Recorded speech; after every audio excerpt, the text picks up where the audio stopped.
Hey guys, thank you for stopping by and welcome to another episode of Making Sense of Life with me, Mario. If you have been following my channel, we have seen so far as to why is it important to have a certain direction in order to make sense of life, and why is it also important to have a good starting point, because having a good starting point is like half the battle won. The other half is about what you do with it. In case if for some reason you have not been able to watch the videos or have missed it, I will leave the link down in the description. Do feel free to check it out when you have the time.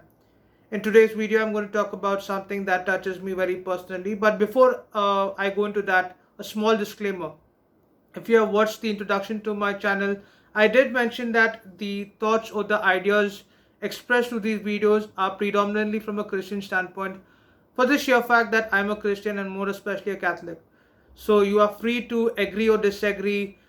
Please feel free to use the comment section. Let me know what you think, and I would be glad to hear from you. With that being said, let us jump right into today's video.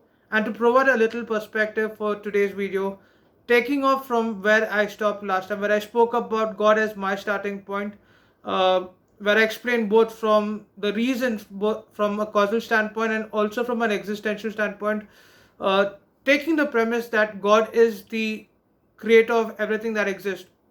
If he created the world, did he create it like a watchmaker? Like, did he create the world and say, okay, let's keep it here, fold my hands, and let's see what happens to the world? No, because Christian theology clearly states that God is very much immanent in his creation as much as he's transcendent. And this is to say that inasmuch as God is so powerful, he chooses to have a personal relationship with each and every creature on this planet, especially with us human beings. And what better way to make it more concrete than to send his only son in human form, who eventually paid the price for our sins. And to make that possible, he needed human cooperation, which is what brings me to the topic of today's video. That is the Blessed Virgin Mary, or the Blessed Mother, as I would like to call her. Now, with due respect to my Protestant brethren who would like to think of Our Lady as an instrument or a medium who was just chosen to bring forth Jesus into this world, here's something that I want to point out. If we as Christians believe that Jesus Christ is fully human and fully divine, I think it's fair to say that Mary is truly the Mother of God. And here's why. If Jesus is fully divine, then she is the Mother of God, and if he is fully human, then she is his mother. Now, as human beings, we all know that when it comes to the formation of a human person, there is the fusion of the sperm and the egg, but yet there is the other aspect of life itself that is responsible for the human person. And of course, as a Christian, I believe that life comes from God. But yet, we as human beings, as individuals, we don't make this kind of distinction when it comes to the physical and the spiritual aspect. Like, I'm not going to say that just because my mother gave me only the physical aspects, I'm going to say that you are the mother of my body, not the mother of my soul. No, we just love and respect our parents for who they are. And I guess we can apply the same analogy even to Our Lady. So even though Jesus, right throughout the Gospels, addressed Our Lady as woman, I think deep down in his heart, he really loved and respected his mother for who she was. And here is this quote by Cardinal James Gibbons, which kind of sums up this point that I'm trying to say. I would like to read it out to you. Here's what he says. Did the mother who bore us have in any part in the production of our souls? Was not this nobler part of our being the work of God done? And yet, who would for a moment dream of saying the mother of my body and not my mother? I don't think I could say it better than that. Another objection that many Protestants seem to have is this verse from Matthew chapter 1 verses 24 to 25. Here's what it says. Joseph took unto him his wife, and he knew her not until she brought forth her firstborn son. Now, to understand this, we need a little bit of context here, because we need to understand that at that time, the firstborn meant the opening of the womb. So, irrespective of whether the child had any other siblings, the very fact that he or she was the firstborn child, okay, that was like the title given to her.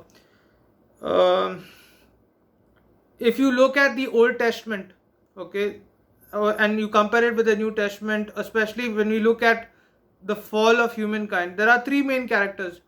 One is Adam, Eve, and the serpent. And in the New Testament, we have Jesus, who's the new Adam, Mary, who's the new Eve, and Angel Gabriel. And of course, if you compare the two, it is but obvious that Jesus, Our Lady, and Angel Gabriel are far, far superior than Adam, Eve, and the serpent.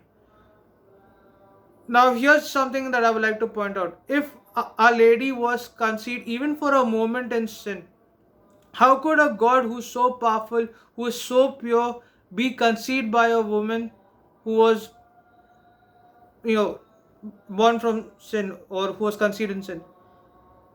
And I don't think it's logically compatible. And that brings me to another point where a person can be saved by two ways. One is through intervention and one is through prevention. A classic example of intervention is rehabilitation. Like for instance, a drug addict or a chain smoker who goes through therapy and eventually becomes okay. Prevention, on the other hand, is where a person is prevented from certain vices. Like for instance, a person grows up in a certain environment where they are not exposed to the bad habits, and because of which they grow into good human beings. And I guess we can apply the same thing to Our Lady, who was immaculately conceived because she was chosen much before for a particular purpose. Now, does this mean to say that Our Lady was some kind of a goddess or something? No, absolutely not. Because first thing, she's God's most perfect disciple, and also the right throughout scripture, her only exhortation was this: do whatever he tells you, as we find in the Gospel of Saint John, or even if you read the Magnificat in the Gospel of Saint Luke. Right throughout, she's talking about what God has done in her life rather than she boasting about herself. And while many Protestants may like to criticize Catholics, saying, hey, you guys always say Hail Mary, Hail Mary. But here's the thing: when we say Hail Mary, we are not honoring just Our Lady, we are praying to Jesus. Hail Mary, full of grace, the Lord is with you. Blessed are you among women, and blessed is the fruit of your womb, Jesus. We are honoring and respecting Jesus through Our Lady. I could probably go on more with this uh, topic, but I think the points that I mentioned are quite sufficient enough. If you have liked these points, do click on the like button. Let me know what you think in the comment section. And if you are new here, do consider subscribing. Take care, and I'll see you soon. God bless.